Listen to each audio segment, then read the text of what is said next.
Welcome back, adventurers. Today, we're diving into one of the most exciting and unpredictable parts of Dungeons & Dragons with the new 2024 Player's Handbook, that's social interactions. Because sometimes it's not just about swinging swords or casting fireballs, although it's usually about that. Sometimes the real victory comes from talking your way out of a sticky situation. Whether you're sweet-talking a guard, haggling with a shopkeeper, or convincing a dragon not to eat you and your party, social interactions are a key part of the game. So what exactly are social interactions in D&D? Well, they're what happens when your character tries to communicate with an NPC, a non-playable character run by your DM.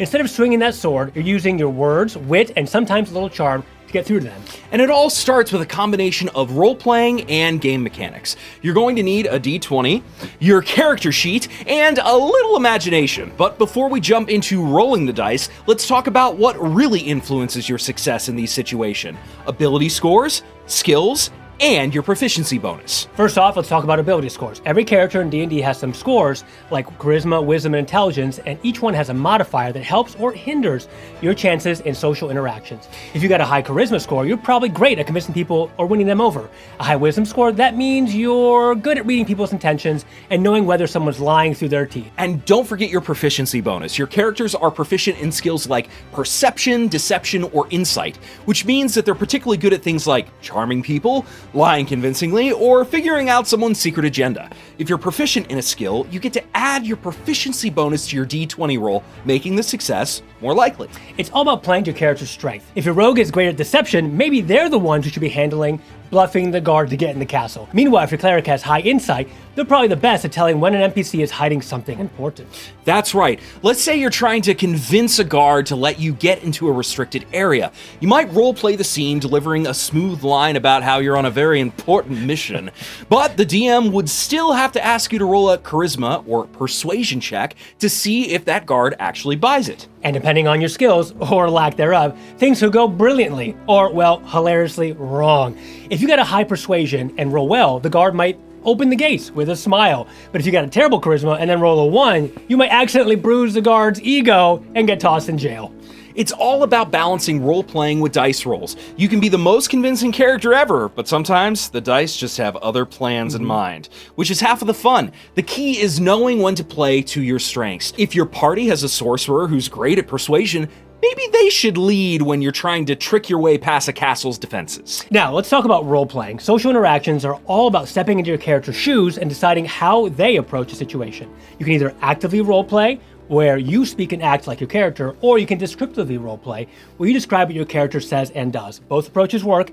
It's up to you to decide how deep you want to dive into the role. Role-playing is really when you get to step into your character's shoes and act out their personality. You get to decide how they speak, how they act, and what they do during interactions. With active roleplay, you're really leaning into playing your character in the moment, talking as the character would, and maybe even adding a little flair to their tone or posture.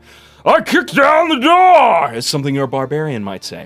And then there's descriptive role-playing. This is when you describe what your character says and does rather than acting it out. It's perfect if you don't want to go full Shakespeare all the time. You can simply say, "My rogue tries to flatter the merchant," or "My paladin speaks with authority, demanding the bandit's surrender." Exactly. Whether you go full-on method actor or you prefer to narrate your character's actions from a distance, it's all about conveying the intent behind what your character is doing. And of course, the Dungeon Master, playing the NPCs, reacts based off of how your character approaches the situation. You see, NPCs are just as varied as the players. Some might be vain dragons who love flattery, while others might be stubborn merchants who don't want to budge unless you offer them something really, really spicy. And the DM will roleplay them accordingly based on your approach. The DM then takes on the role of the NPCs, reacting to your character's choices. The NPC's attitude towards your characters could be friendly, indifferent, or hostile. And that'll affect how they respond. Maybe a friendly NPC will help you without much persuasion, but a hostile one, yeah, you'll need to be a lot more careful with that one, I'd say. And sometimes smooth role-playing alone isn't enough. That's where those ability checks and skill checks come in. Sometimes the DM will ask you to roll that d20, add your modifier to hit a target score, and see if your smooth talk actually works. Roll high, you can charm your way into anything. Roll low, and well, you might find yourself backpedaling very quickly to avoid a fight. All right, that's enough explaining. Let's show you how it all works. We're going to play out a social interaction scenario so that you can see how role-playing, ability checks, and dice rolls come together. Ready? Always. Let's dive in. You stand before the towering gates of the Arcane University of Mystaphoria. Massive stone statues of wizards loom above, and the air crackles with magical energy. Blocking your path is a rather stern-looking human gatekeeper wearing robes embroidered with mystical runes. He has a monocle perched on his nose and a book tucked under his arm. He raises an eyebrow when you approach. Ah, another one of those adventurers, I presume. What do you want? I give him a deep, respectful bow. Because, hey, who doesn't like flattery? Greetings, learned one. I have traveled far and wide, braving the elements to speak with the Archmage Glimmerbeard on a matter of utmost importance. The fate of our realm may rest in his hands, and of course yours, should you choose to grant me an audience. He adjusts his monocle and gives you a skeptical look. Really? The fate of the realm, you say? Well, we've had more than our share of so-called heroes knocking at these gates recently. Why should I believe that you're any different from the last bunch of starry-eyed wizards and treasure hunters? Ah, but surely you can see with your discerning eye that I am no ordinary adventurer. I've been trained in the subtle arts of diplomacy and cleverly talking my way out of dangerous situations. I would hate to trouble Archmage Glimmerbeard unnecessarily, but I have some critical information that will affect not only this institution, but the balances of magical power in the realm! All right, go ahead and roll a charisma persuasion check.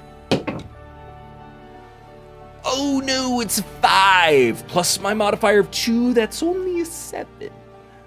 The gatekeeper is going to cross his arms, clearly not buying it. I see. So the fate of the entire realms rests on your ability to talk? Is that so? Very convincing. Perhaps you should apply for the Bard College instead. He looks unimpressed, glancing at the large magical hourglass behind him. You have about 1 minute before I send you packing, good sir. All right, plan B. This guy clearly needs more than words. I'm going to try a different approach. Let's dazzle him with some arcane knowledge. I may not have the most silver tongue, but I do possess a wealth of magical knowledge. I wave my hand dramatically. Tell me, good sir, have you heard of the spell Glyph of the Mystical Confluence? A rare incantation known only to the most dedicated scholars. Perhaps that might interest someone of your academic standing. All right, nice. Give me a roll of Intelligence Arcana to see if you can impress him with your magical knowledge. Okay. Yes, it's an 18, plus my arcane bonus of 3, that's a 21. All right, the gatekeeper's eyes widen. He looks genuinely intrigued. The Glyph of Mystic Confluence, you say? Fascinating. I've only ever read about that spell in the most ancient texts. You must be very knowledgeable, more knowledgeable than I gave you credit for. Clearly impressed he is. Very well, adventurer. You may enter the grounds of university, but be warned, Archmage Glimmerbeard does not tolerate interruptions lightly. Make sure your news is as urgent as you claim. I give him a confident nod and step forward. I assure you, Archmage Glimmerbeard will want to hear what I have to say.